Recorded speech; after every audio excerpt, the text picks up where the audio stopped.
actually defined corruption by what they do. We never look at what we ourselves do. Our only hope is in people and organizations like our Allard Prize finalists who are willing to stand up and shine the light on human rights abuses and corruption, regardless of the cost to them. Corruption does not only kill the journalists that report on it. Corruption kills its victims.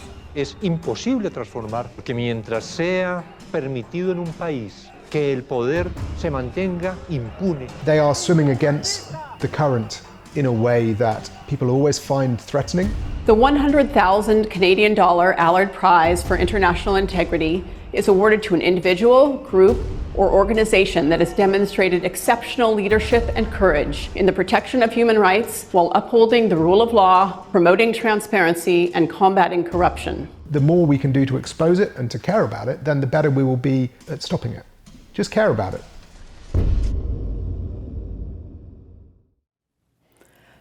Good day, everyone. Welcome to the 2022 Allard Prize Ceremony.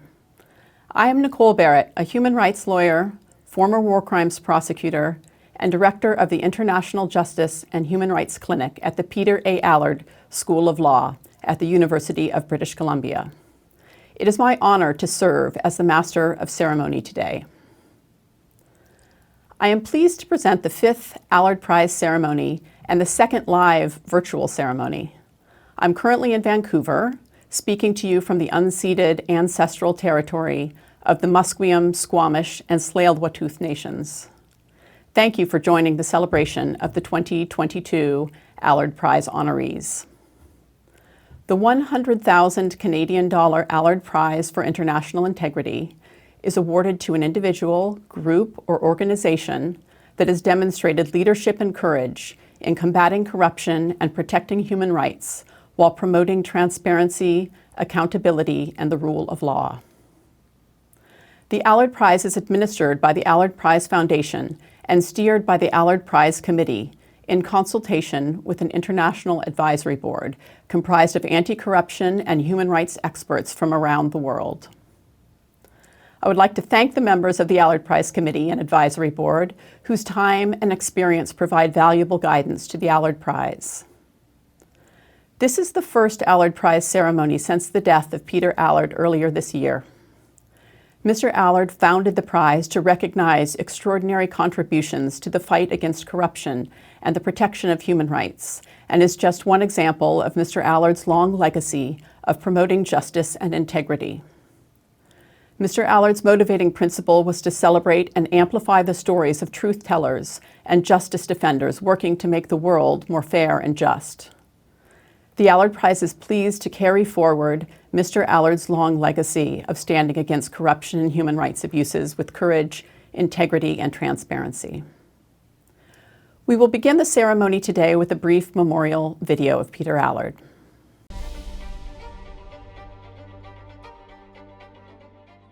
Peter Allard was a Canadian lawyer, businessman, and philanthropist who was born in Boston in 1946 and raised in Edmonton and Vancouver.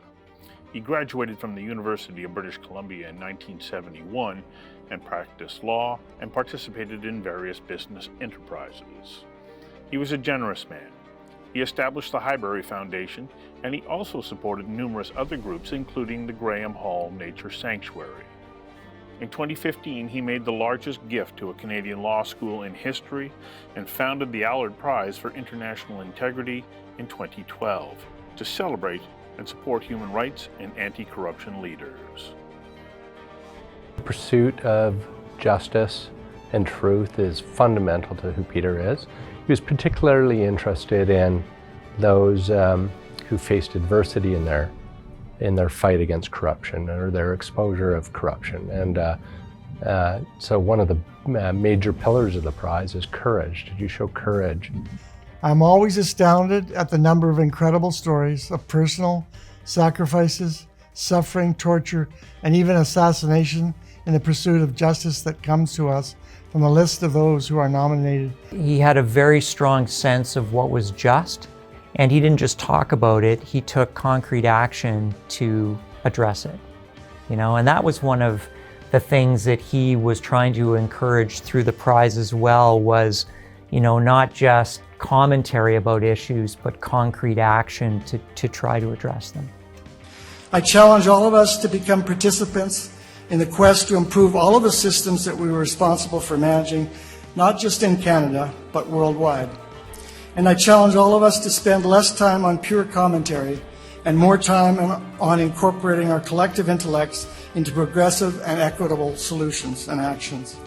Peter just wanted to do as much good as possible in the world and saw that these two areas were the places that needed the most work, and there wasn't as much focus on anti-corruption activities. And certainly those two areas are not the places that are usually have big prizes or funding attached to them. He wanted to tell these stories, have these stories told, and get out there to people like me. I'm an example, who wouldn't otherwise perhaps have heard these stories and be inspired by them. I think that was really one of the things that motivated Peter was truth-telling. And he really valued the truth and wanted the truth to come forward. And so that was part of the reason why he had such admiration for the Allard Prize nominees and the winners, was because they were seeking the truth and they were seeking justice.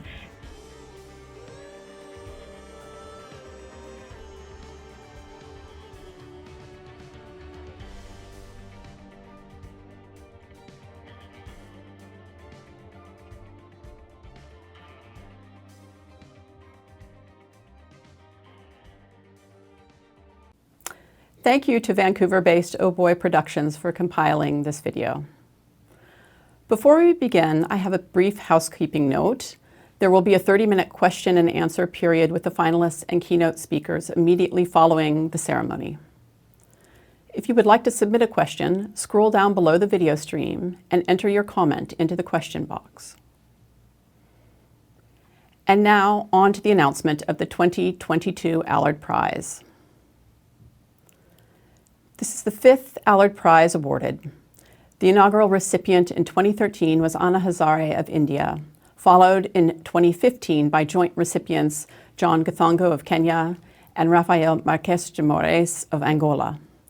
In 2017, Khadija Ismailova of Azerbaijan was the Allard Prize recipient, followed in 2020 by joint recipients Howard Wilkinson of the United Kingdom and the late Daphne Caruana Galizia of Malta.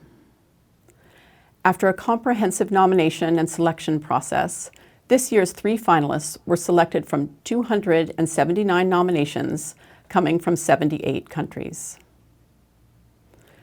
We will now turn to the inspiring stories of this year's finalists, Pavla Holcová, Ismael Bojórquez Perea, and the International Consortium of Investigative Journalists. Each of the finalists have demonstrated exceptional leadership and courage in the protection of human rights, while combating corruption, promoting transparency, and upholding the rule of law. This year, for the first time, all 3 finalists are engaged in investigative journalism, a chilling reflection of the escalating hostility against reporters, journalists, and the truth. Through their investigative work, journalists are playing an ever greater role in holding powerful individuals accountable. By documenting and sharing stories of corruption and human rights abuses, journalists help us understand both systemic forces and individual stories, both of which can reinforce calls for justice. We are increasingly flooded with pernicious disinformation as those fighting for truth are censored and silenced. The corrupt and powerful actors behind so much human suffering and mounting increasingly sophisticated campaigns to track, harass, and disrupt these truth-tellers who can effectively pierce through the veil of a tightly controlled narrative. This challenging flood of disinformation and control make it all the more vital to share the finalists' stories of resilience, courage, transparency, and integrity. Each of the finalists have demonstrated commitment and conviction in overcoming significant challenges and obstacles to their work. Despite fierce opposition from powerful actors who leverage bureaucracy and institutions to suppress them, the nominees demonstrated resilience and refused to stay silent. In response to being ruthlessly targeted by the subjects of their exposés, the finalists have demonstrated courage and integrity by speaking and defending the truth in the face of denials and lies. Through their unyielding defense of truth and humanity, the finalists serve as beacons of hope and inspiration and encourage all of us to effect positive change and stand in support of the dignity and equality of every person. The world is facing unprecedented global challenges. Widespread environmental destruction, violent conflict, and the rise of authoritarianism around the world pose an existential threat to humanity. The rise of censorship and diminishing academic freedom around the world, including in developed democracies, effectively silence defenders of truth and obscure the realities of our world. The wealthy and powerful commit crimes and even atrocities with impunity and swiftly silence anyone who dares call for accountability and restitution. It is easy to lose hope, but we must not become disheartened. We need only look to our finalists and past laureates to understand the power we wield when we act with focus and intention. Each individual has the power to stand up for humanity, and that power is amplified with every cooperative endeavor. Now more than ever, we must find unity and work together in support of truth, integrity, and human rights. Just last week, we received the good news that following a long public campaign for justice, the two assassins hired to kill Allard laureate Daphne Caruana Galizia pled guilty for their role in Daphne's death. While the fight for justice for Daphne continues, this important development demonstrates the strength of collective action against injustice. And now, I would like to introduce the 2022 Allard Prize honorees. First, Pavla Holcová. Pavla began her career documenting and reporting abuses as a human rights worker before turning to investigative journalism. Much of Pavla's reporting focuses on revealing corrupt and complex criminal networks and their links to government and other powerful institutions. She also oversees the Czech Center for Investigative Journalism, a 9-person independent news outlet she founded in 2013. In 2018, while working with her Slovak colleague Jan Kuciak on a story implicating the Slovak government, Jan and his fiancée were murdered. Rather than abandon the story, Pavla initiated collaborations with dozens of Slovak news outlets to complete the investigation and publish the story. The story, alongside growing public pressure and discontent, contributed to the fall of the Slovak government, which led to a number of resignations and criminal investigations. Despite pressure and threats from powerful sources and even fellow journalists, Pavla refused to stop her work and bury the truth. Instead, she sought new ways to complete her work by contributing to large collaborative journalistic endeavors that broke important stories, such as the Panama Papers and the Russian laundromat. Pavla's efforts have been critical in exposing sophisticated networks and bureaucracy that allow the rich and powerful to hoard and hide their wealth, some of it ill-gotten. Pavla continues her work with collective organizations including the Organized Crime and Corruption Reporting Project, as well as our next finalist, the International Consortium of Investigative Journalists, or ICIJ. ICIJ is an independent global network comprised of 280 core journalists from more than 100 countries. The consortium runs its own newsroom and has contributed to building collaborative platforms and methods to conduct some of the largest investigations in history. ICIJ's mission is to cultivate newsroom partnerships rather than rivalries in order to educate and empower citizens around the world. ICIJ's efforts have introduced innovative developments to journalistic infrastructure that enable hundreds of journalists around the world to share, review, and report on millions of documents and to lay bare the complex networks that facilitate corruption and criminality. The consortium's work has also uncovered systematic human rights abuses, such as the surveillance and the arbitrary internment of Uyghurs in China, and the mistreatment of migrants and asylum seekers around the world. ICIJ's innovations have also produced groundbreaking reports such as the Paradise Papers and Luxembourg Leaks that reveal the complex financial systems that allow the wealthy and powerful to amass even more wealth and at times evade justice. Their unique contributions to modern journalism have led to tremendous real-world impacts, including citizen demonstrations, criminal investigations, and legislative reform.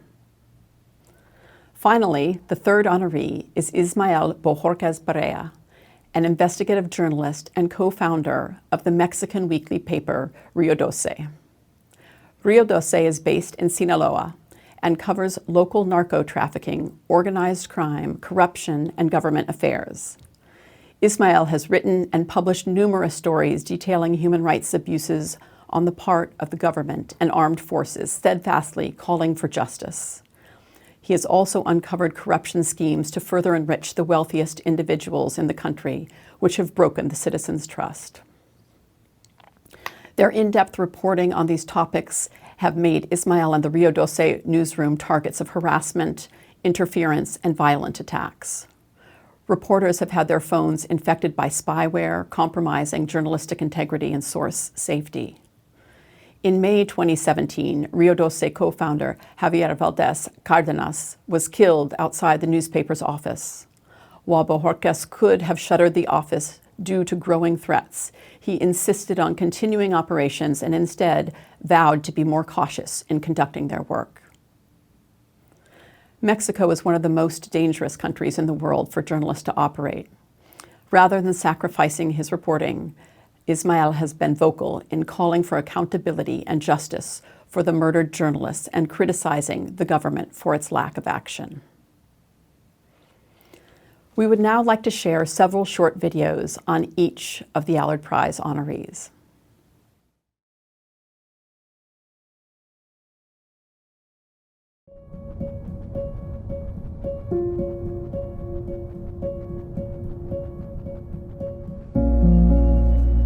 When I was setting up the Czech Center for Investigative Journalism, what is now investigace.cz, my motivation was that there was really no one in Czech Republic who would be focused on international cross-border media projects. We tend to focus most on organized crimes that affect somehow the Czech Republic or in which Czech Republic is involved.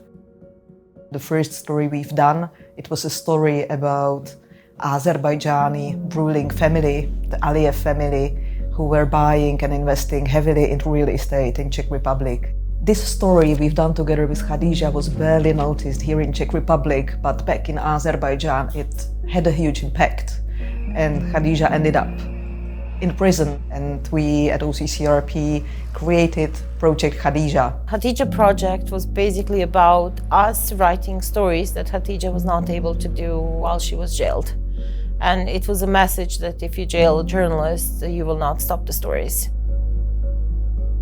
Azerbaijan stayed in my focus, and we did a couple of other stories, including one that was part of major project called Azerbaijani Landromat, and we exposed how Deputy Director of Anti-Corruption Unit in Azerbaijan actually invested 100 million euros into real estate and hotels in Czech Republic.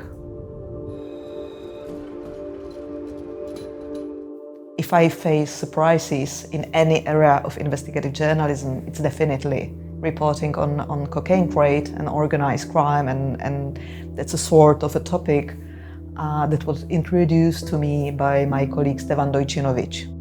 The good investigative journalists who know how to investigate organized crime, they need to have some certain set of skills.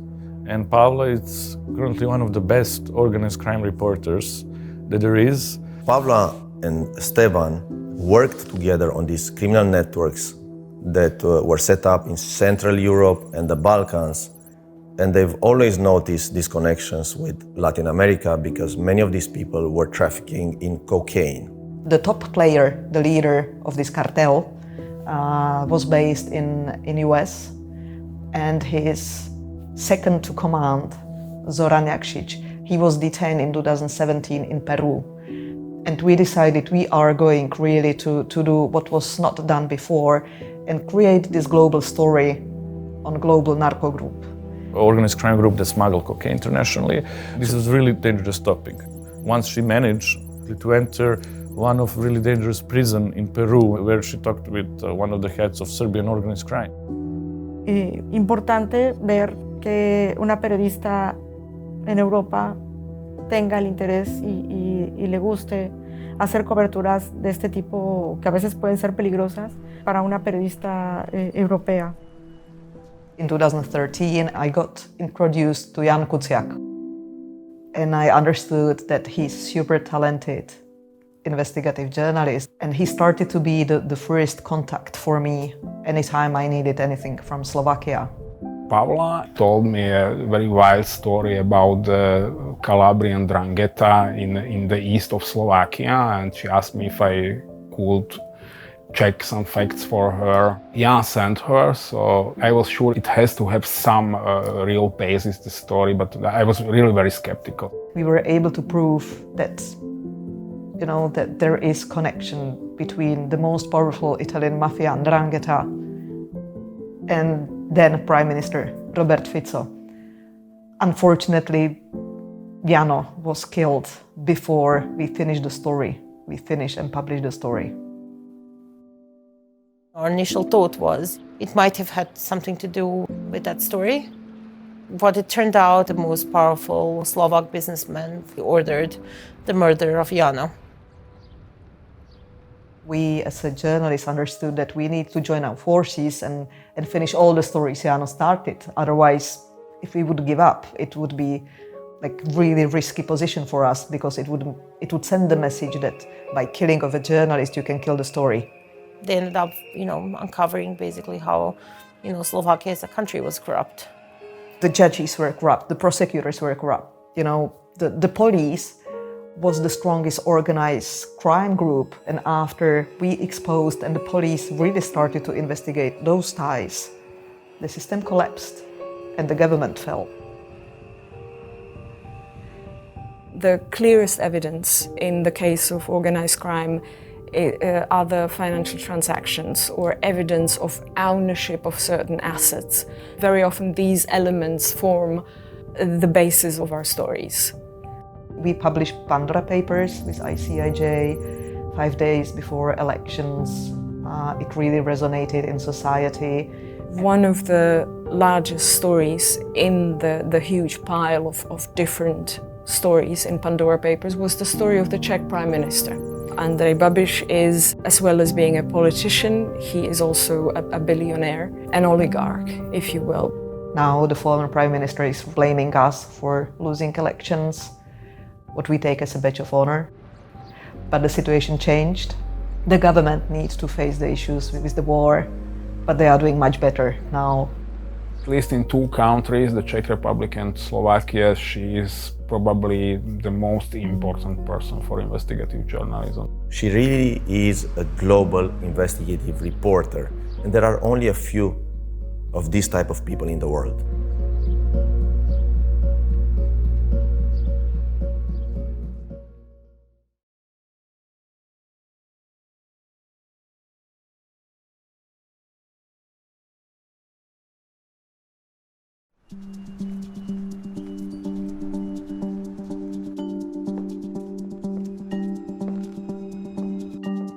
ICIJ was started about 25 years ago, and originally it was designed as a network for journalists. The idea was that they would connect with each other if they needed work done in another country. What we do now is that we find what we think is a really great global story, and we go to media partners with that story, and in return for giving them the story idea and often data, they then turn give us their reporters and their platforms to work with.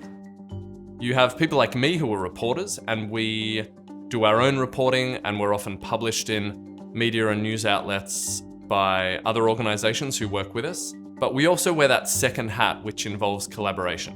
So I spend lots of my time identifying reporters who are interested in and who have the skills to collaborate with us on our next big project. Sometimes it's a reporter or one of our team finds a story, or sometimes now, given that we're growing bigger and bigger, it's often a media partner. We now have about 150 media partners around the world that work regularly with ICIJ. All global stories are local, and all local stories are global. And by having partners from all over the world, we see how the system works globally. And without all of those partners, we'd never be able to do that. The biggest stories in ICIJ's history have been those that focus on the secret world of offshore finance.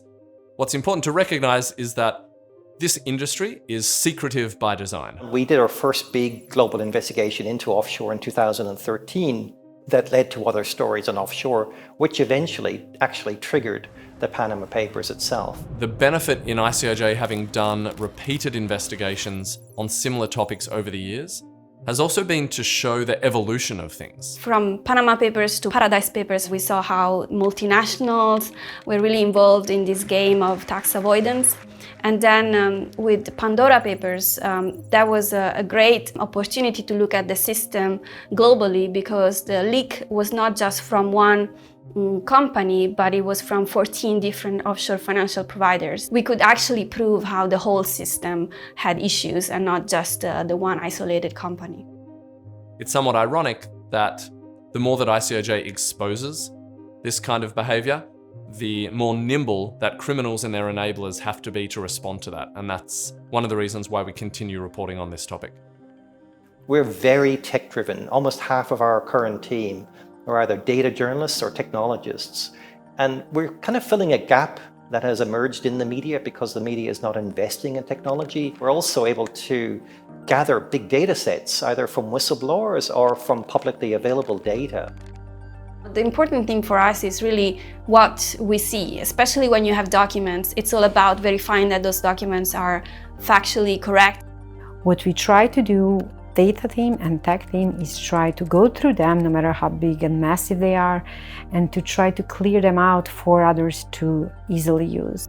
Almost everything ICIJ does is online. We have built our own online newsroom.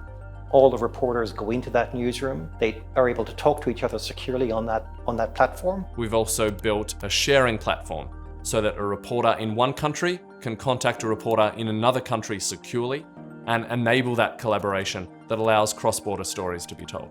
We do know that data stories work best for our purposes because you've got to have unique information from each country to interest the reporter from that country in the particular story. ICIJ works with reporters in nearly every country on the planet, and unfortunately in many of those countries, being an investigative journalist is an inherently dangerous job.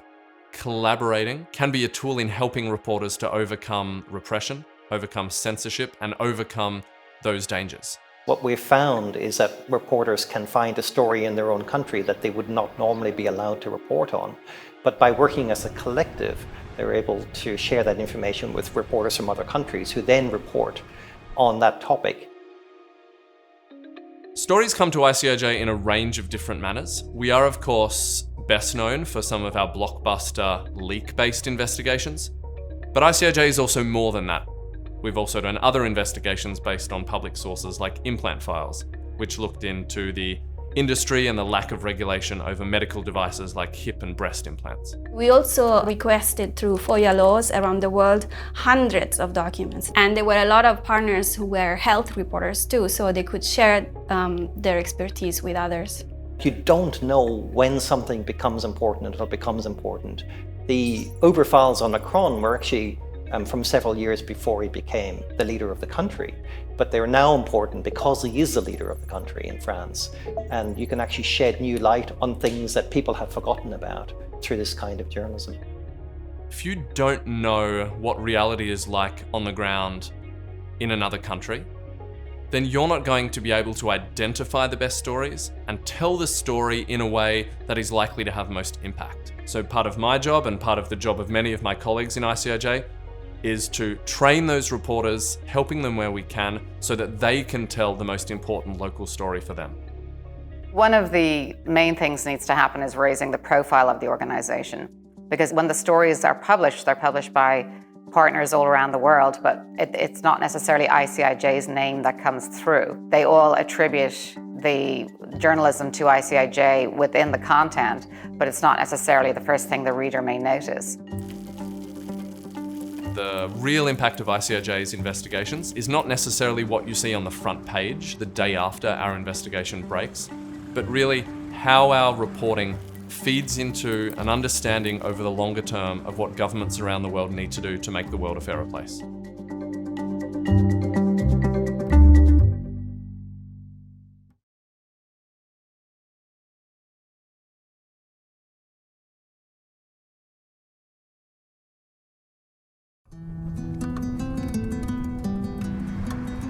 Cuando la gente escucha el nombre de Sinaloa de manera inmediata en cualquier lugar, ya tienen muy claro que es un lugar donde se desarrollan muchas de las actividades que tienen que ver con el crimen organizado. Ismael es un periodista que nació haciendo reportajes. Tiene un instinto de dónde está el ángulo que no cualquiera lo tiene. Yo inicié en los medios de comunicación, primero como publicista, pero la inquietud profesional la traía por el lado del periodismo, ¿no? Siempre he sido un hombre de izquierda. Javier fue un hombre de izquierda toda su vida y todo eso nos condujo, digamos, a algunos fines en común, ¿no? Y uno de ellos fue hacer este periódico. Creo que ha logrado hacer de la nada un semanario que sin nada de recursos ha salido ininterrumpidamente durante casi 20 años. Nosotros estamos concentrados básicamente en trabajar temas locales, me refiero al Estado. Río 12 no nació con el propósito de cubrir temas de narcotráfico, pero casi todas las cosas que tú investigas acá te conducen hacia allá. Él es un idealista. Yo creo por eso sigue a flote de Río 12. Siente un deber por el lugar en el que está, en el que la obligación es hablar, es escribir, no guardar silencio, eso no entra aquí. Eran años muy convulsos. Recibimos una granada que no solicitamos. También habíamos recibido, si no amenazas, algunas advertencias. El hecho más lamentable y el más grave es el asesinato de Javier, ocurrido en mayo del 2017. A él lo mataron 3 hombres, llegaron, uno se quedó al volante, lo siguieron, luego le atravesaron el auto, se bajaron 2 hombres armados y lo mataron, ¿no? Ahí lo asesinaron de 12 balazos. Es algo que nos pasó a Río 12, a él, a su familia, a nosotros, como amigos y al periódico, y que nos ha marcado desde entonces, ¿no? Ismael se convirtió en ese momento en periodista activista, porque no nada más era exigir justicia a través de Río 12 y de los medios, empezamos a salir a la calle. Los periodistas estamos sufriendo en México las agresiones del crimen organizado, de gobiernos corruptos, de presidentes municipales, de gobernadores, etcétera, ¿no? Entonces, y además con tal impunidad. No hay investigaciones de los periodistas asesinados. La consecuencia de todos estos asesinatos ha sido fatal para el periodismo, para la libertad de expresión, porque se desarrolla el periodismo con miedo, porque hay estados que están completamente silenciados. Desde el año 2018, con el cambio de siglas a nivel federal y cómo ha ido ganando espacios una sola de las firmas políticas, creo que ha sembrado un ambiente en muchos sectores y en el periodístico en particular de pérdida de brújula. La narcopolítica ahorita está en todos lados. Entonces es un riesgo escribir de muchos temas ahora, no nada más de narcotráfico. A pesar de que se puedan encontrar a los autores materiales de los asesinatos, al final del día habrá siempre un dirigente de un cártel o un político que posiblemente haya ordenado la ejecución de los colegas. Después de la muerte de Javier, Río 12 adquirió un compromiso todavía mayor con la sociedad. No tuvimos nunca ni tendríamos propósitos políticos de otro tipo, no solamente informar con veracidad a la gente que nos sigue, que nos lee. Es importante para cualquier región, de cualquier parte del mundo, que se tenga una visión local de lo que está ocurriendo. Lo que está ocurriendo en Rusia es tan importante como lo que está ocurriendo en tu calle, en tu ciudad, en tu estado y obviamente en tu país. Los políticos, al final del día, tienen que ser visibilizados o mostrados cuando no están haciendo bien su trabajo, cuando están faltando a los ciudadanos, pero sobre todo cuando tienen nexos con grupos criminales, como ocurre en muchas ocasiones en México. Entonces creo que eso es lo importante que Río 12 está, digamos, visibilizando. Una sociedad desinformada es una sociedad ciega y por lo tanto es una sociedad mucho más, digamos, vulnerable ante el poder, ¿no? Entonces el periodismo por eso tiene que ubicarse de una manera casi natural frente al poder. Ismael ha entendido cómo funciona el periodismo en una zona de peligro como lo es México en general y Sinaloa en particular. Creo yo que lo que hemos logrado es sobreponernos, digamos, a ese miedo, ¿no? Porque si tú permites que el miedo te controle, pues entonces mejor dedícate a otra cosa, ¿no?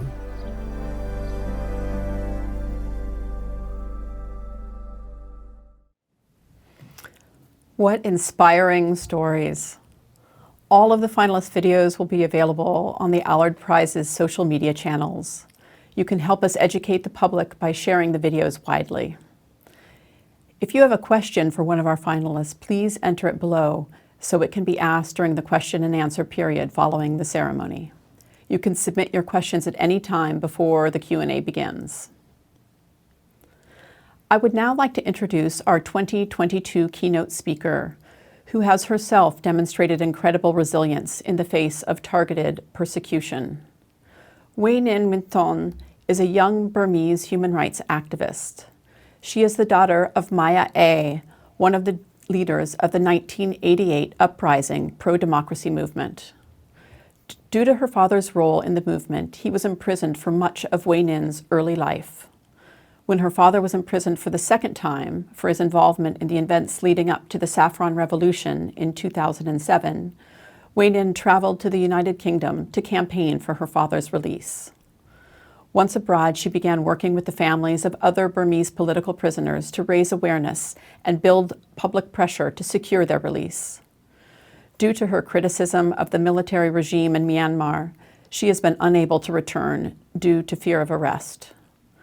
She continues to speak about the importance of democracy and resistance in her work with Burma Campaign, UK. We are pleased to have Wai Hnin with us today. Let's turn it over to her. Thank you. It is an absolute honor to share a virtual platform with such courageous and incredible journalists.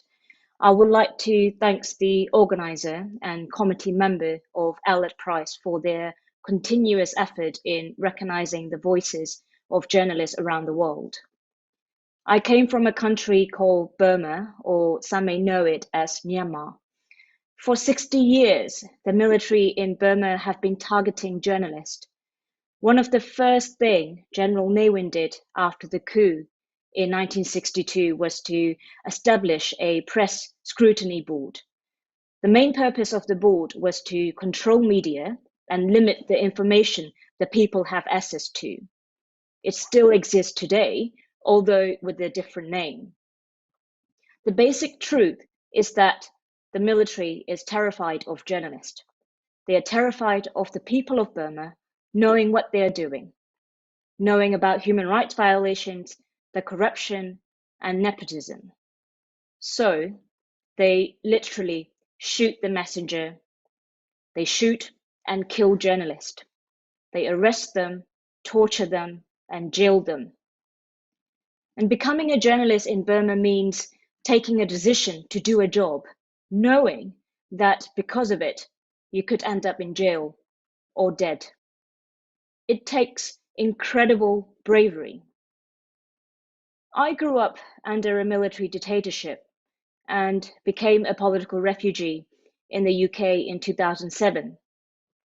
So naturally, I assume that there was such a thing as press freedom in democratic countries, press freedoms in the West, press freedom outside of my country. But I was wrong. From Mexico to Malta, attacks on journalists and publishers have proved deadly to individuals, and it is a threat to broader freedom. Attacks on journalists around the world would take in many forms. Sometimes it is sanctions in law, including the use of civil or criminal legal actions, covert surveillance, censorship, and financial threats, and of course, more direct intimidation, threats, and murder. I would like to offer my sincere condolences to Ismael for the brutal murder of his colleague Javier. I cannot imagine the pain and suffering that you, your colleagues, and family members have gone through. But despite all these incredible hardships, Ismael continued to report on local drug trafficking, corruption, criminality, and government affairs. In 2019, the Committee to Protect Journalists highlighted that Mexico had the 7th highest number of unsolved murders of journalists in the world, behind Somalia, Syria, Iraq, South Sudan, the Philippines, and Afghanistan. In 2020, a report by Reporters Without Borders drew attention to the fact that journalists in Mexico face a dire situation. They reported that collusion between officials and organized crimes poses a grave threat to journalist safety and cripple the judicial system at all levels. Journalists who cover sensitive political stories or organized crimes are warned, threatened, and often gunned down in cold blood. Regardless of all these deadly challenges, Ismael continues to be outspoken in calling for government action to protect journalists and in demanding justice for murdered journalists in Mexico. It takes incredible bravery, and it is such an honor to share a virtual platform with Ismael today. More than 150 countries, including countries that respected human rights and democracy, have some sort of criminal defamation law with the possibility of imprisonment. These laws are often used by politicians and government officials against any outspoken and critical media. In my country, in Burma, there has never been a time in the past 60 years when journalists can freely report the news. Even when the country was going through a so-called reform process, there has not been a free media. Even the Aung San Suu Kyi's government, which was supposedly working towards democracy, was also intolerant of journalists reporting critically on their policies. And many know Aung San Suu Kyi as a Nobel Peace Prize winner, and she was praised for being a champion of freedom, and she herself advocated and wrote many books on freedom and human rights. But once she was in power, many journalists were arrested for criticizing her civilian government, criticizing the military, or even worse, for talking badly about her physical appearance. She could have stopped the arrest of journalists. She could have stopped the jailing of journalists. She could have used her parliamentary majority seat to release all political prisoners, including journalists, but she did not intervene. And of course, during the period of her civilian government between 2015 and 2020, journalists also faced threats and intimidation from public for criticizing Aung San Suu Kyi, the mother of democracy, the country's symbol of freedom. And new types of defamation laws were brought in to silence independent media and forcing journalists to self-censor before publishing anything critical. It is not just in my country. There have always been red lines which journalists must not cross. Red lines which are often left deliberately vague, forcing journalists to self-censor to avoid the risk of criminal charges. In Azerbaijan, journalists continue to face imprisonment, attacks, and sometimes having to flee the country for investigating corruption and being critical of the government. In both Russia and Belarus, independent media outlets have been banned and shut down. In Russia, many journalists face politically motivated charges and lengthy prison sentences. In Malta, journalists face legal threats, censorship threats, physical and psychological threats for reporting and investigating corruption. Previous winner of the Allard Prize, Daphne Galizia, was one of those courageous anti-corruption journalists, but she was killed by a car bomb.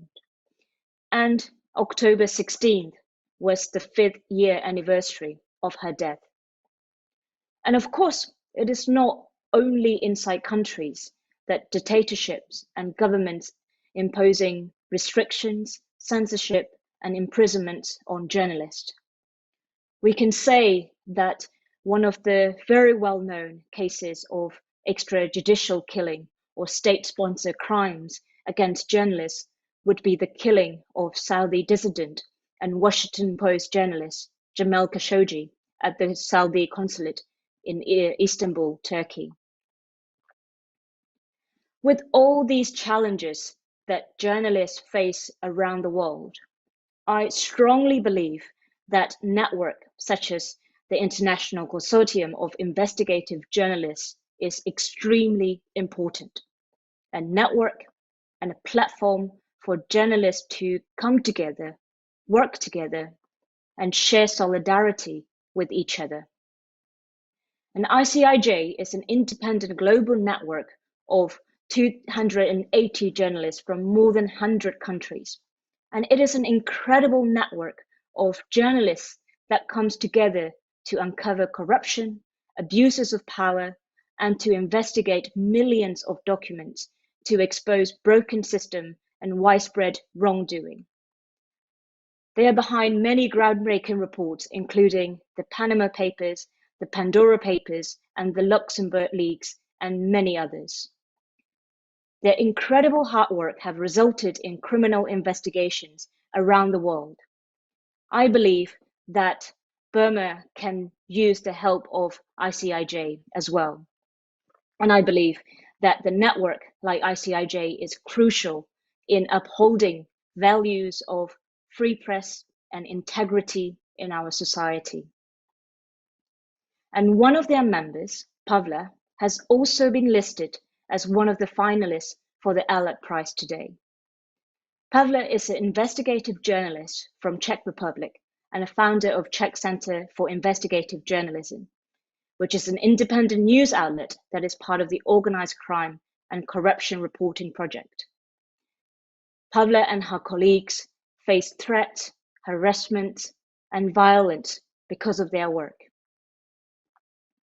I would also like to give my condolences to Pavla for the death of her colleague Jan and his fiancée. These intimidations and violence didn't stop Pavla.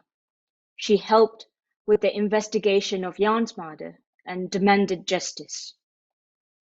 Her hard work led to the resignation of Slovak Prime Minister and Cabinet, the resignation of high-level police official, the criminal charges against several judges. And Pavla also contributed to well-known anti-corruption investigation, such as Panama Papers, Paradise Papers, and many others. And Pavla, you are an inspiration, and I'm honored to share this virtual platform with you today. And today, in many Western countries, intimidation and violence against the independent media is starting to become normalized, sadly. And we see that COVID-19 pandemic was used as an excuse to silence the independent media, an excuse for the regression of human rights around the world. The military in Burma attempted to stage a coup in February last year. I use the word attempted because even over a year later, they still haven't been able to consolidate power. People have been resisting in many ways possible. But since then, we have a growing numbers of political prisoners in the country. Around 60 journalists have been detained unlawfully for reporting the situation in Burma. This figure might be higher because we don't know how many journalists are being detained in ethnic areas or in remote military camps.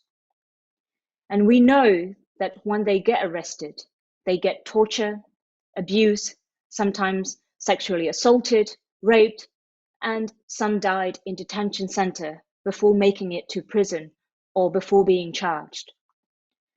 And since the coup, we count it as a blessing that if your family members are in prison, it's a good thing, rather than being detained in a makeshift detention center. Because at least when they are in prison, you know they might be safe. You know you might see them again alive. And since last year, February, the military have amended and brought in new laws to target journalists and anyone who they believe to be sharing information regarding human rights violations committed by the military. Just 2 weeks after the military seized power in a coup last year, the Burmese military created a new provision in the country's penal code called Section 505A, making it a crime to publish comments that cause fear or spread false news. And unlike before, under another dictatorship, even foreign journalists are now facing arrest and imprisonment after the coup. Independent journalists can no longer safely take out a camera or a notebook. 3 reporters have been killed by soldiers, including one photojournalist who had covered a silent protest in the city of Rangoon last December, and he was tortured to death while being detained. 2 of my journalist friends were tortured severely after their arrest because the military wanted to know the name and address of their colleagues. And one of them is still serving his prison sentence today. He is in bed held after being tortured in detention center, but he's been denied a medical attention. There are many, many cases of journalists facing arrest and intimidation in Burma today. That is why Burma has become one of the world's most dangerous places for journalists. I am not a journalist. I call myself an accidental human rights activist. I started speaking out about human rights violations in Burma in 2006 when my father was arrested for standing up against the Burmese military. And that was his second arrest. He was sentenced to 65 years in prison. And I thought I would never see him again.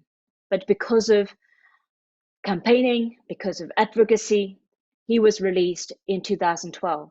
But unfortunately, he's been back in prison since February last year. I have a smile on my face because I'm very proud of my father, and I'm very proud of his outspoken behavior and his dedication to speak the truth and speak out for the vulnerable people. And journalists are a huge inspiration to me. In my opinion, being a journalist takes a lot of skills. You need passion, determination, strength, patience, and perseverance. If I'm not wrong, it is not a well-paid job. Often the media organization they work for treat them badly as well. It is not just dictatorship, military, or government that they face threats and abuse from. Journalists often face attacks and threats from sections of the public for reporting facts that are contrary to the prejudice some people hold, or because people decided that report isn't fair to a hero or politician they admire. In the age of social media and internet, the work of journalists in all media is even more crucial than ever to tackle misinformation and disinformation on the internet. When you look at everything journalists face around the world, you have to ask, why would anyone want to be a journalist? But thankfully, many do, because they are committed in seeking out the truth, telling the stories of people, and holding the powerful and wealthy to account. In most countries, activists and politicians who sacrifice and work hard for their country, who face jail and death, are usually called heroes. But journalists are also heroes. They are just as essential as our political leaders. Our countries, our society depends on them. In the context of everything journalists face in Burma, Malta, Mexico, Azerbaijan, and many other countries, the recognition by the Allard Prize for International Integrity today is so important for the individual journalist, for all journalists, and for reminding the world that crises in our countries are ongoing and they need attention. I would like to end my remarks by quoting a famous poet from my country who died from torture during detention last year. He said, "They shoot in the head, but they don't know revolution is in the heart." I believe we are all revolutionary in our own ways. And again, I'm very honored to be part of this ceremony, and my very best wishes to all the finalists. Please stay strong, stay courageous, and continue standing up for the truth. ICIJ journalists, Ismael and Pavla, you are all an inspiration to me to continue my work to bring genuine freedom and federal democracy in my country. So thank you very much. Thank you, Wai Hnin, for your insightful and moving remarks and for sharing your own story of courage and integrity.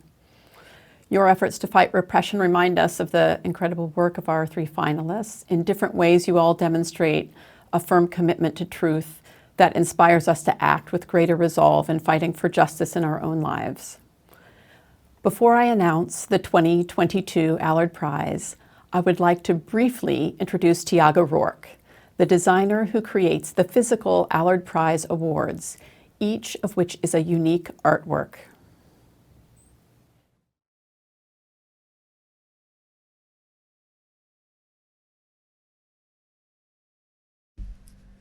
Hi, I'm Tiago Rourke, and I'm very delighted to speak to you today about the design of these special awards.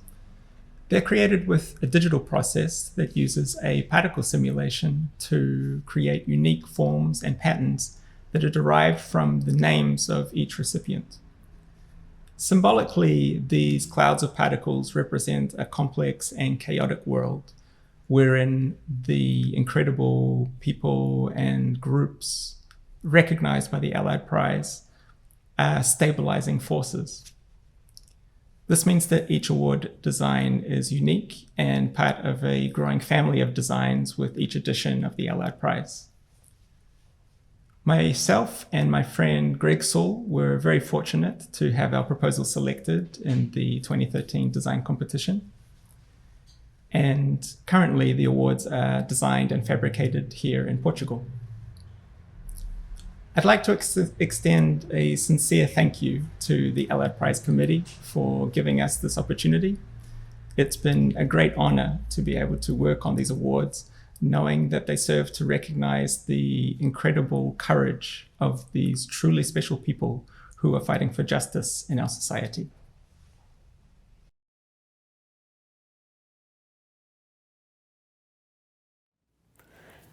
Thank you, Tiago, for your ongoing work in creating these beautiful, unique awards which capture the Allard Prize principles in physical form.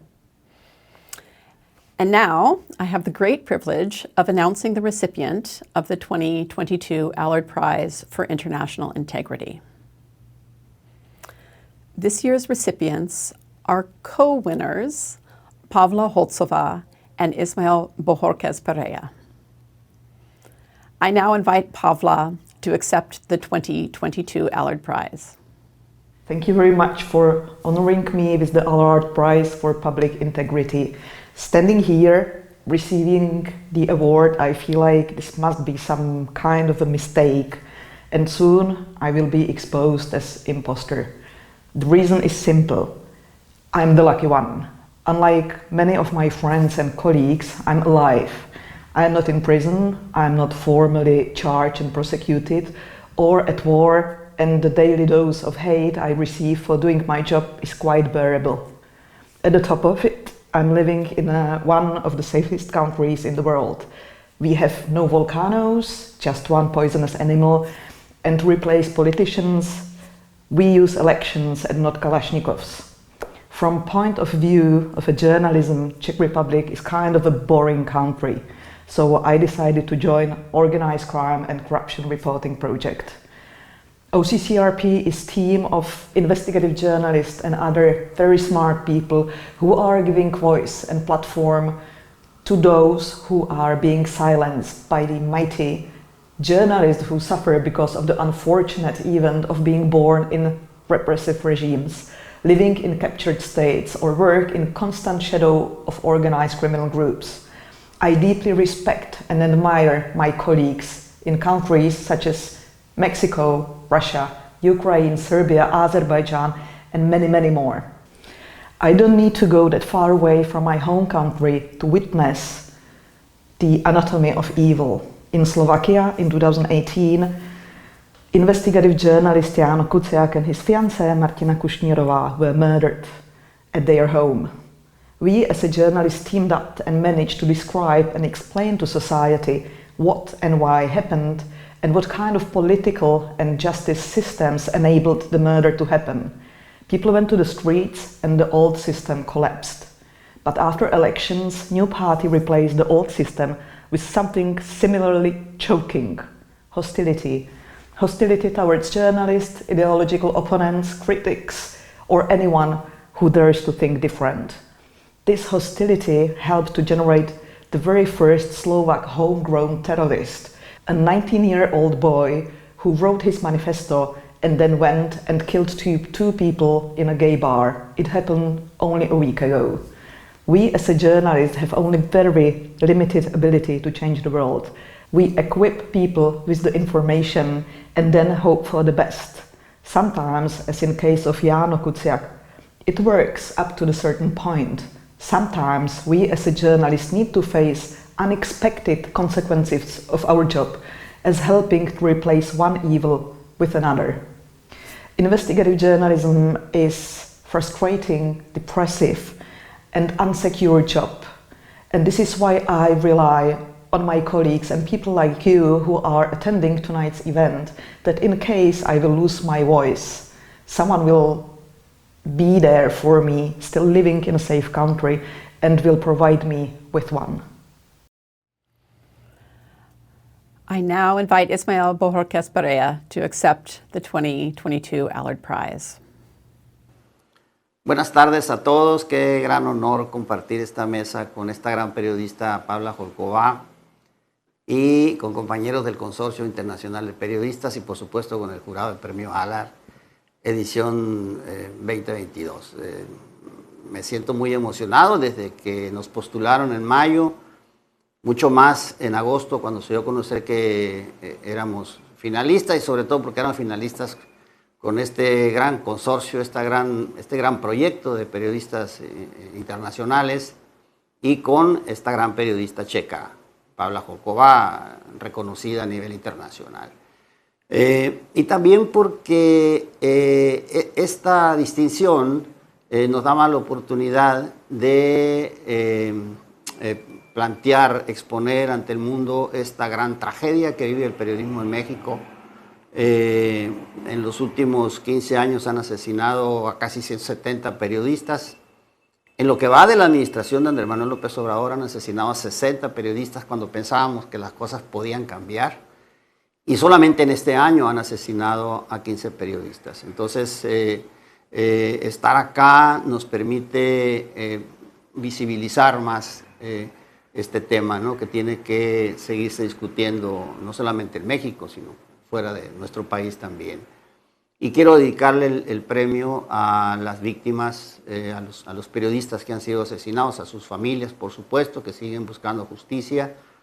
Dedicarle el premio a la memoria de Javier Valdés, decirle donde quiera que se encuentre Javier, que vamos a seguir luchando. Ya hay 2 asesinos materiales sentenciados, pero nos falta todavía sentar en el banquillo al asesino intelectual, que ya está señalado, y no vamos a descansar hasta que sea juzgado y con una sentencia ejemplar. dedicarle el premio. También siempre dije yo que esta no era una distinción para Ismael Bojórquez, sino una distinción para Río 12. Río 12 es posible gracias a la colaboración de 2, 3 decenas de compañeros, reporteros del área administrativa, etcétera, que hemos estado 20 años trabajando, y por supuesto decirles que este premio es también para Río 12. Y por último, hacer votos porque este gran legado del señor Peter Allard siga rindiendo frutos, siga apoyando, estimulando el trabajo de periodistas, de activistas, defensores de derechos humanos, defensores ambientales, para que cada uno de nosotros en nuestros respectivos países, espacios, podamos contribuir con un granito de arena, ¿no? Para que sean espacios más libres, más llanos, más transparentes, menos oscuros y más justos para todos. Muchísimas gracias y les mando desde acá pues un abrazo a todos, ¿no? I'm also pleased to announce an Honourable Mention Award to the International Consortium of Investigative Journalists. I would like to invite Gerard Ryle to accept this award on behalf of the consortium.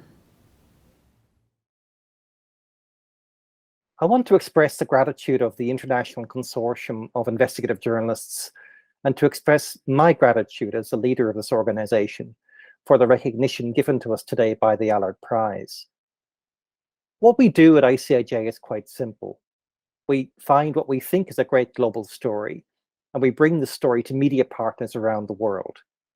No money changes hands, but in return for access to the story, the media partners give us their reporters, their resources and their platforms. In this way, we've been able to turn a tiny nonprofit in Washington, DC into the biggest army of journalists the world has ever seen. We tackle any topic that we think journalists worldwide would be interested in. For instance, we have done stories on faulty medical devices and on the plight of the Uyghur community in China. Earlier this year, we revealed how the giant Swedish telecommunication firm Ericsson had likely financed ISIS at a time when ISIS was conducting terrorist attacks all over the world. This led to a spectacular $15 billion collapse in Ericsson's share price. It also led to a class action lawsuit by victims of ISIS and judicial inquiries in both the US and Sweden. Our most recent stories showing improper behavior by Uber led to mass protests in France, Belgium, and Italy.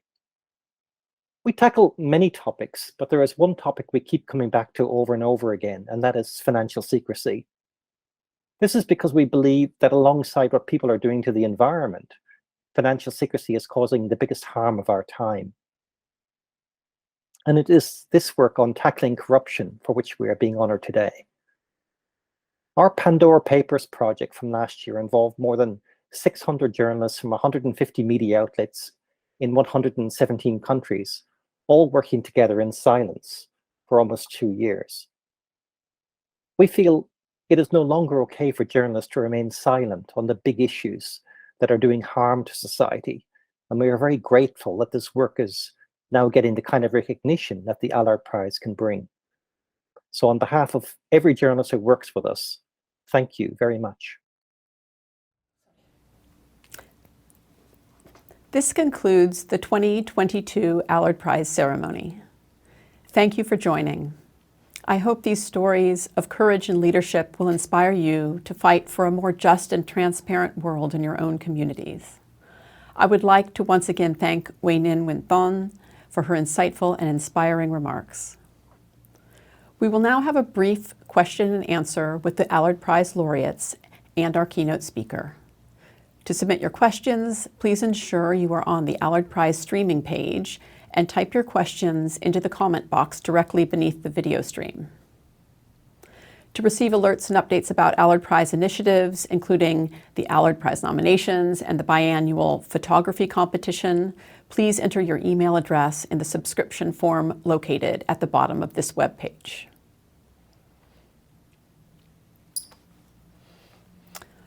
Okay, I have questions coming in.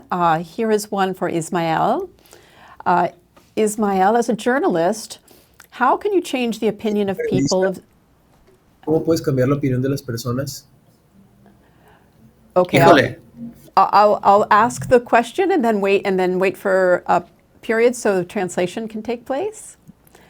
Yes, please. Okay.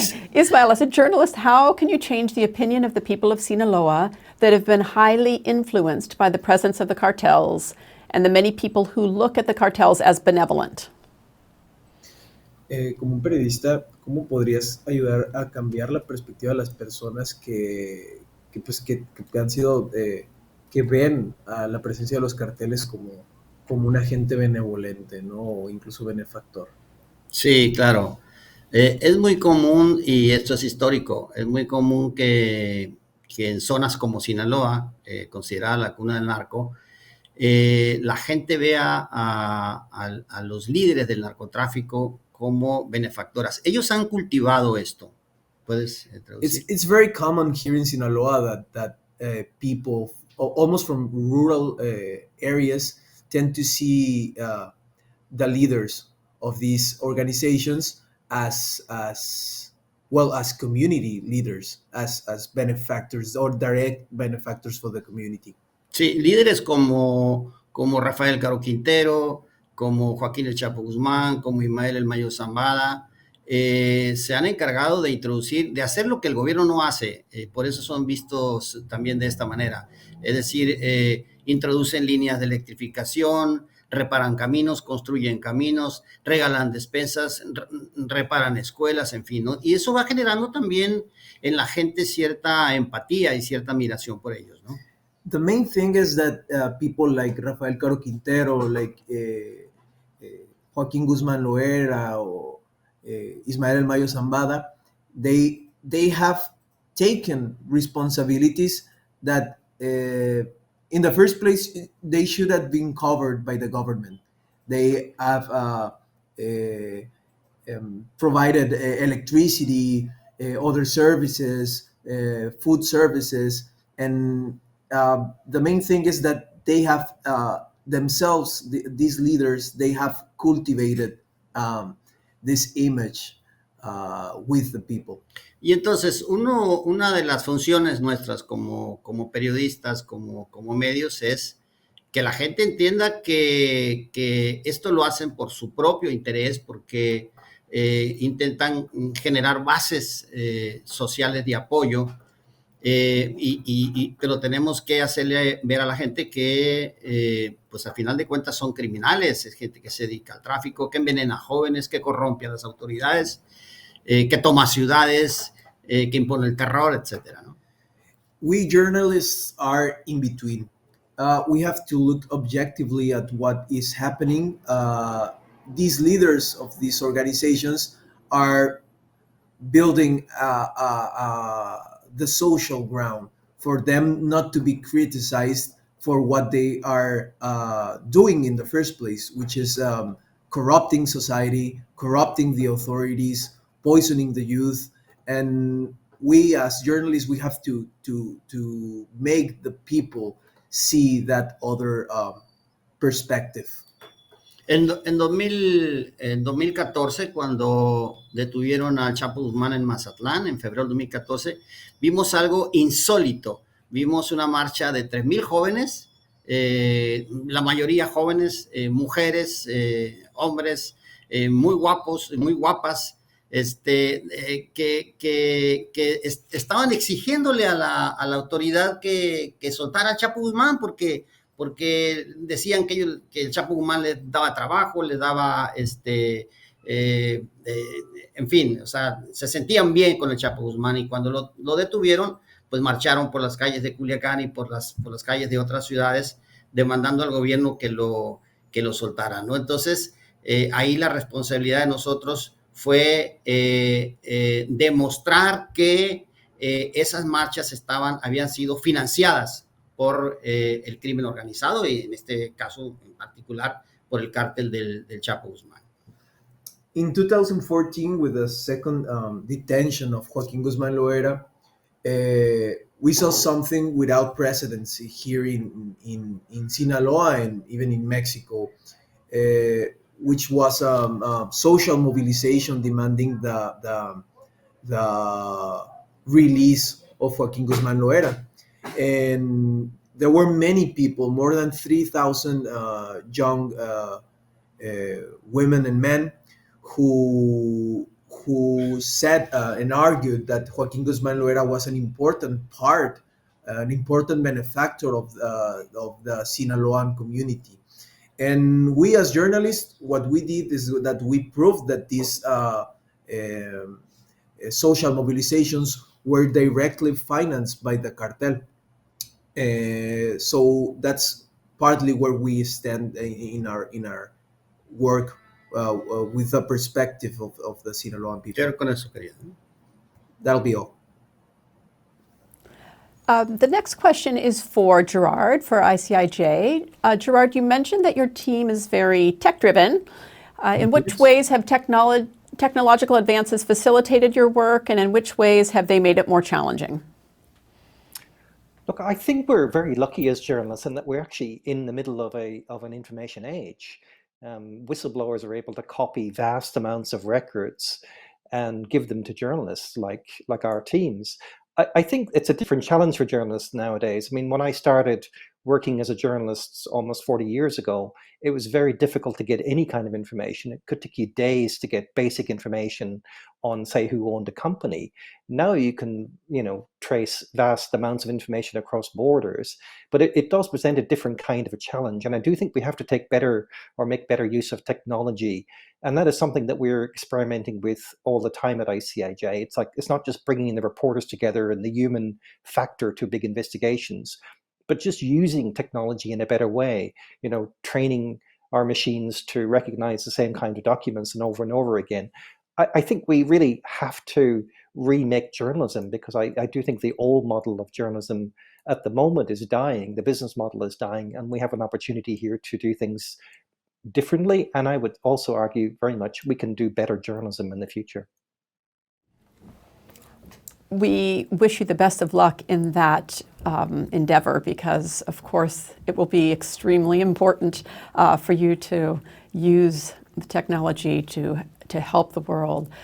Pavla, you mentioned, this question is for you. You mentioned that you sought out these stories on corruption and organized crime. What interests you in these stories?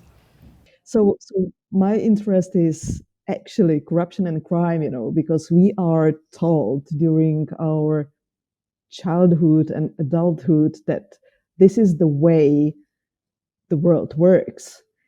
And I, as a journalist, have the privilege to see behind these statements and actually see and understand how the world really works. And a big part of this of the real system is corruption and crime. We just can't ignore it, and it's fascinating and underreported part of our lives. Okay, here's a question that's come in for Wai Hnin. Wai Hnin, how can people outside of Burma support democracy and human rights movements within the country? That's a very good question. Thank you. We've been campaigning for many things. One of them is to stop selling arms to the Burmese military, because although the Burmese military has been committing human rights abuses for many decades, there are still countries that are selling arms to the military, and of course the military equipment to the Burmese military. So part of our campaign is to stop the flow of arms to the Burmese military, and also stop doing business with the Burmese military. So even countries that respect human rights like the UK and the US, they have companies still doing business with the Burmese military. So we are trying to identify what kind of companies and what type of business they are doing with the military, because we want to stop the flow of money going to the military, because they are only using that to buy more arms and more weapons to oppress the people. And of course, most importantly is to raise awareness. And people might have heard about Burma last year when the coup happened, because there were a lot of protests and they saw people were being killed on TV, and state media and international media reported it. But now we don't really even see it on the news anymore. So people think that everything is normal in Burma, everything is, people are living under the military dictatorship again. But in reality, the military, like I said, still hasn't been able to consolidate power. People are still resisting every day in many forms. They are protesting in a flash mob style. They're still sacrificing everything. So it's important to raise awareness about what is going on in the country and holding people accountable, not only Burmese military, but also international community. There are so many things they can do to help, but they need political will and they need encouragement. So holding international community accountable for not standing up for people in Burma and many other countries as well. So please speak up, not only for Burma, but also many other countries that are still under military dictatorship. So thank you. Okay, we have several other questions coming in related to that question to Wai Hnin. We'll go back to Gerard. This question for Gerard. We heard in your finalist video that in response to your stories, wealthy and powerful individuals find increasingly sophisticated ways to evade regulations. What is needed to address these issues? I think the biggest issue that we're facing is that there's no global approach to fighting corruption. We're finding piecemeal approaches, and what we've learned as journalists now by working together is that by sharing information, you can actually uncover a lot of what's going on in the world, but governments haven't and regulators haven't actually realized that yet. So I think what's got to happen now is they've got to take some sort of general global approach and insist that I guess the biggest issue we're always facing here behind every piece of corruption is a piece of secrecy. We need to eliminate secrecy. And I think the work that we've been doing as journalists all together, including Pavla, has been to try and attack that and to uncover, get rid of, also what we're seeing in Burma. You've got to make these things public. And I think when the public sees what's going on, it will demand change. Okay, this is a question again for Pavla. Pavla, in your acceptance remarks, you mentioned you're one of the lucky ones for being able to do your work in relative safely. What does it mean to support journalists who are actively persecuted for their work?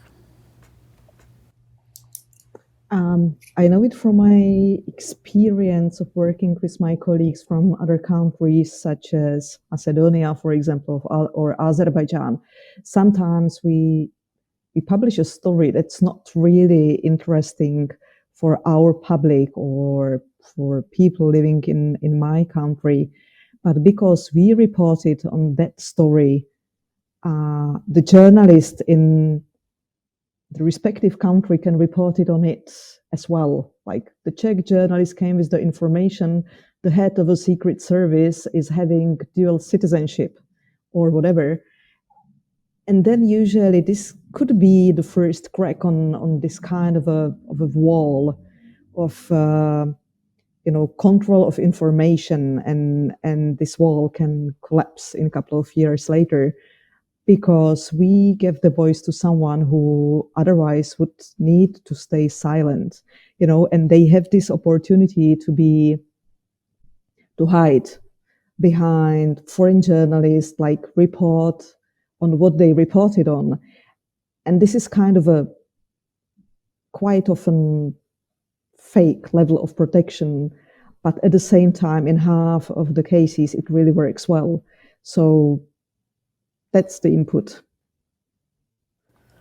Okay, we have one for Ismael. One of the viewers wants to know, you've been reporting in Mexico for more than 20 years. How has the media landscape changed over that period? Pues la pregunta es, has estado reporteando en México por 20 años, ¿no?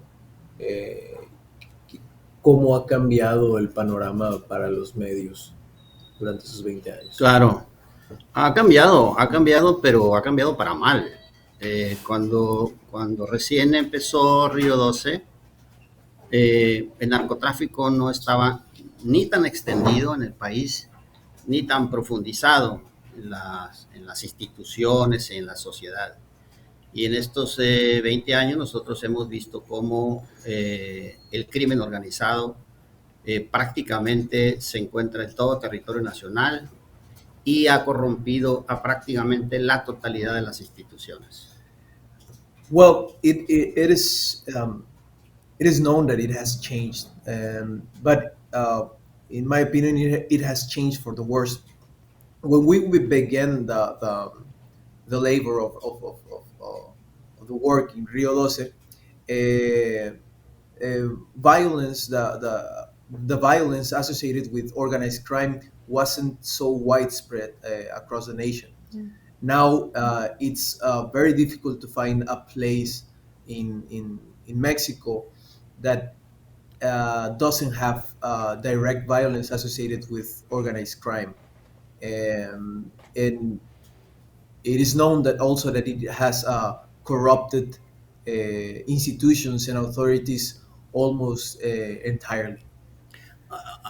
Ahora, en estos últimos años, el crimen organizado, han surgido más cárteles de la droga y estos cárteles han entrado en pugna en las diferentes regiones y eso es lo que ha complicado mucho el trabajo periodístico, el trabajo de los medios en zonas como el Golfo, como el norte, Tamaulipas, Sinaloa, por supuesto, en Jalisco, se ha complicado demasiado por las guerras que existen entre los cárteles. Y eso yo pienso que esas pugnas entre los cárteles y la corrupción que existe entre los cárteles y el gobierno es lo que ha generado tanta violencia contra los periodistas.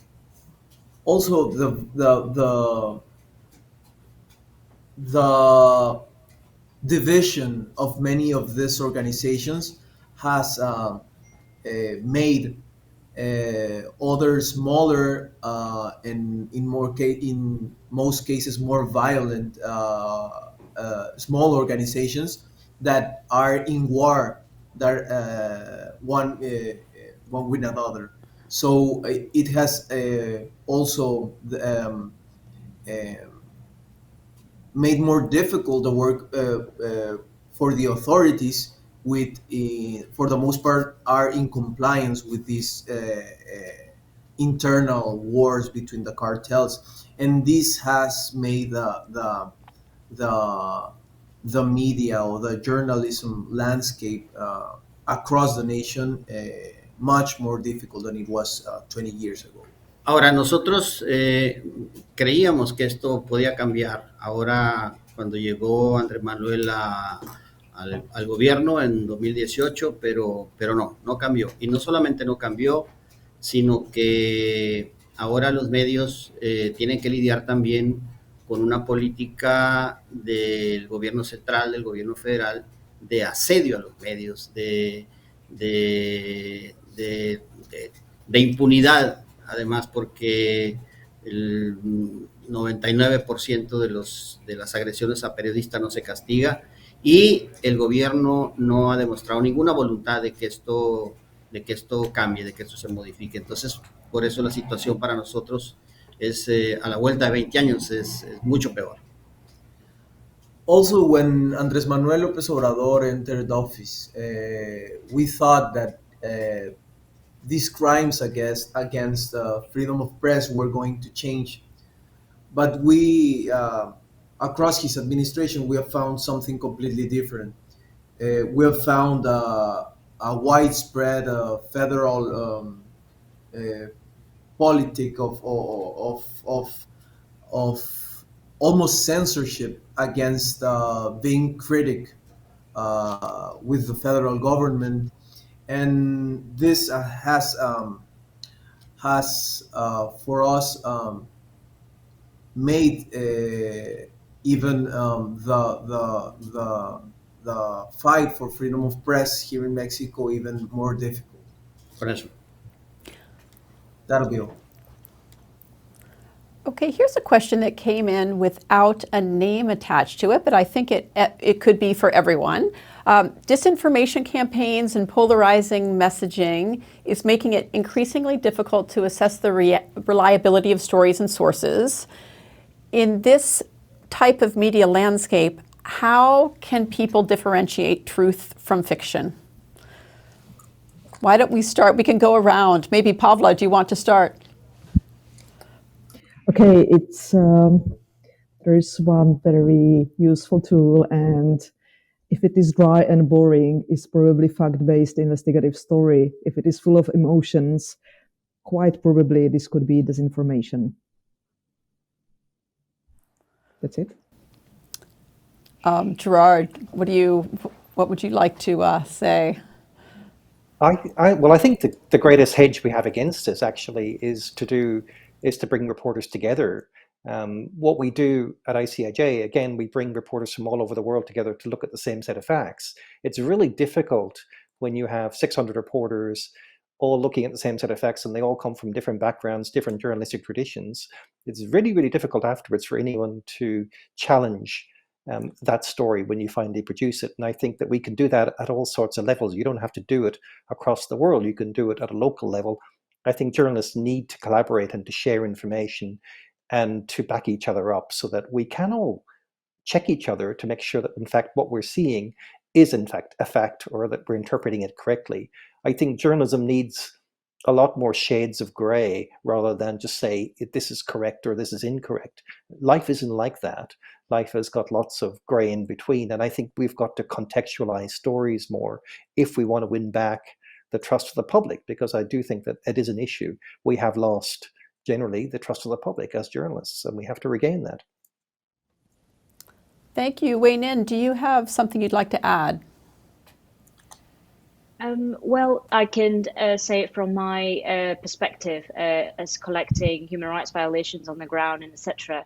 And since the coup, and of course, we have a growing numbers of citizen journalists with the mobile phone, and they use Facebook. So sometimes it's very difficult to differentiate what is the actual news and what is not. So usually I go to the source and find a reliable source or a reliable journalists on the ground to make sure that this is the real news before sharing with others. So, but it's just my perspective as an activist. Thank you. Ismael, do you have something to say about how to differentiate truth from fiction in this difficult media landscape? Sí, miren, acá, sobre todo acá en Culiacán, acá en Sinaloa, nosotros hemos tenido la experiencia de que viene mucha gente de fuera, viene mucha gente de todo el mundo. Viene gente de Europa, viene gente de Estados Unidos, de Sudamérica, en fin, a hacer trabajos y vienen con la idea de demostrar, ya traen la idea en la cabeza de demostrar que están en la cuna del narco, que hay una gran corrupción entre el narco y la policía y el gobierno, etcétera. Y entonces, en su gran mayoría, estos periodistas que han venido a Sinaloa a hacer documentales se basan en información comprada, es decir, no es una información, alguna parte de la información es real, pero yo conozco muchos trabajos que han tenido bastante resonancia y que están basados en información comprada. Esto lo digo porque me parece muy lamentable, me parece que los hechos se pueden comprobar y que no se necesita acudir a estas técnicas, digamos, para exponer una realidad. Well, for the most part, here in Sinaloa and in Rio 12, we have seen many people from all over the world and from, in most cases, from very important or prestigious media outlets arriving here to Culiacán, trying to make the big story about the being in the one of the most important places for organized crime in the world, and how the police is corrupted, the authorities are corrupted. And in most cases, we have seen here in Rio 12 that the information that they have drawn, that they have used to draw their conclusions is highly biased information. In most cases, even directly influenced or paid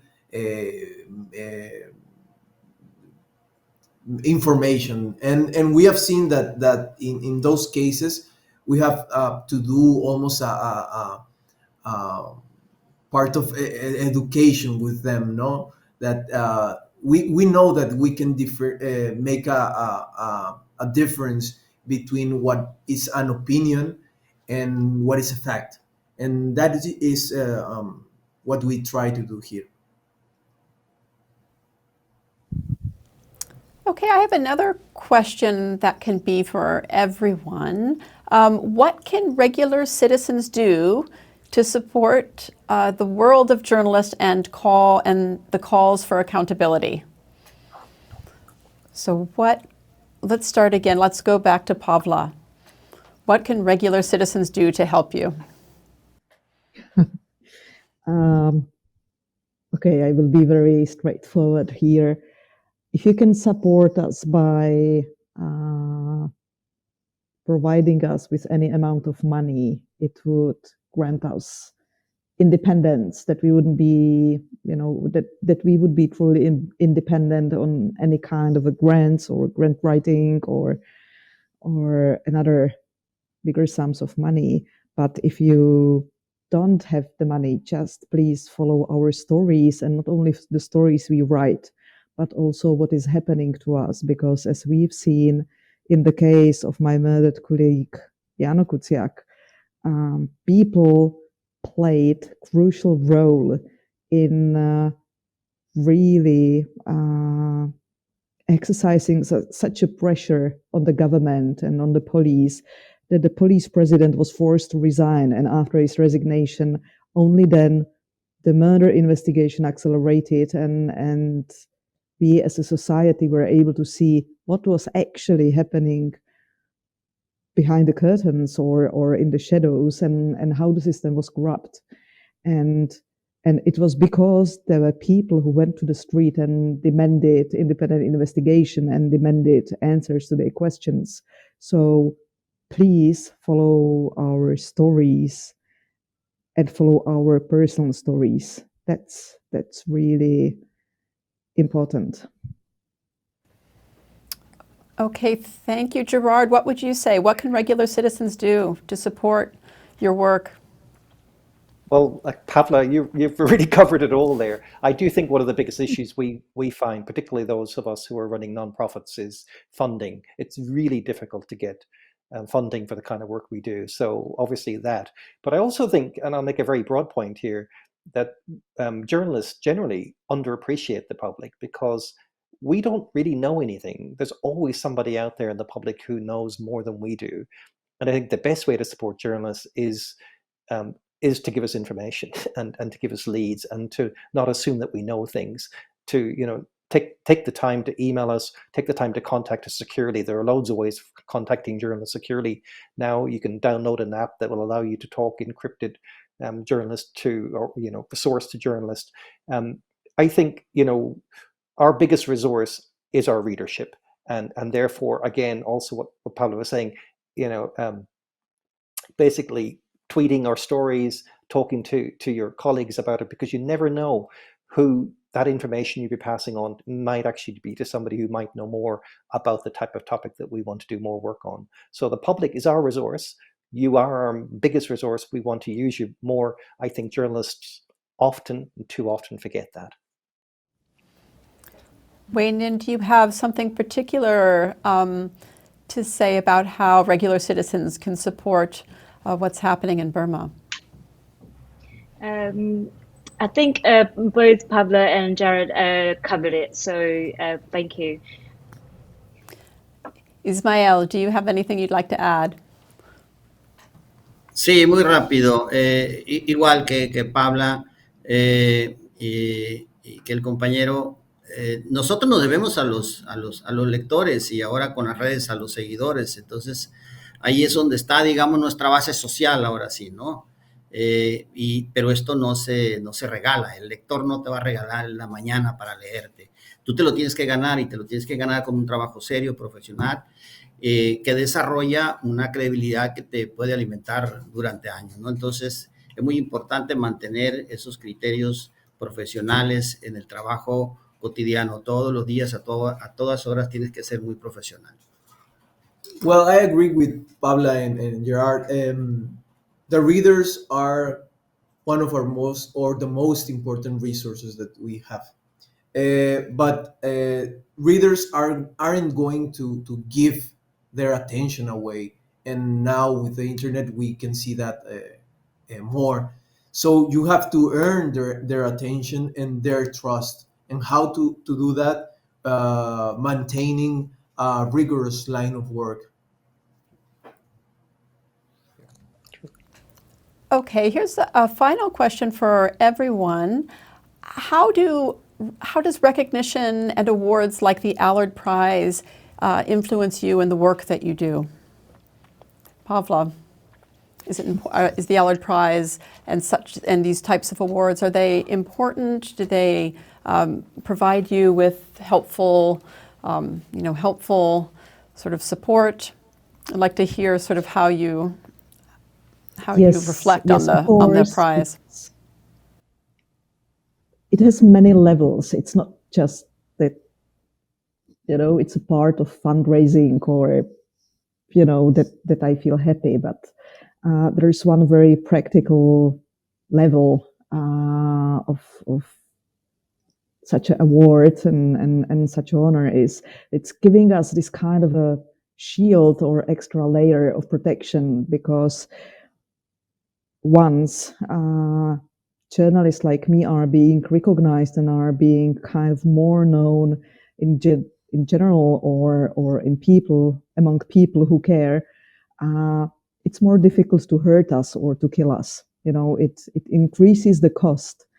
And if there will be anyone who would plan my assassination, or if there would be anyone who would plan that, they want to kidnap me or whatever, they would need to take into account that there are some people who may be watching, and maybe it's not such a good idea to hurt such a journalist. And yes, it's actually keeping me safer. That's fantastic to hear. We're always hopeful that we are supporting in a way that's positive. Gerard, can I ask you the same question? Oh, yeah. Look, I would have answered very similarly to what Pavla just said, and I totally endorse what she said. I also will add one other thing. It does add credibility. I think as a journalist, in order to engage with the public and to win the trust of the public, you've got to have credibility. They've got to believe that what you're doing is true and that your motives are real, and you're not being driven by funding or by a government, and that what you're putting out in front of them is, I guess, unadulterated. And I do think that winning awards like this, being nominated like we were, and is really, really important to an organization like ICIJ, simply because it does give us added credibility. So we really appreciate that. Okay, why don't we turn to Ismael? Sí, diría que claro, nos da prestigio. Yo insistiría en que no es un prestigio personal, es para Río 12, y creo que, como dice Gerard, eso nos va a abonar a la credibilidad. Pero quiero anotar algo que dijo Pavla. Tiene razón, Pavla.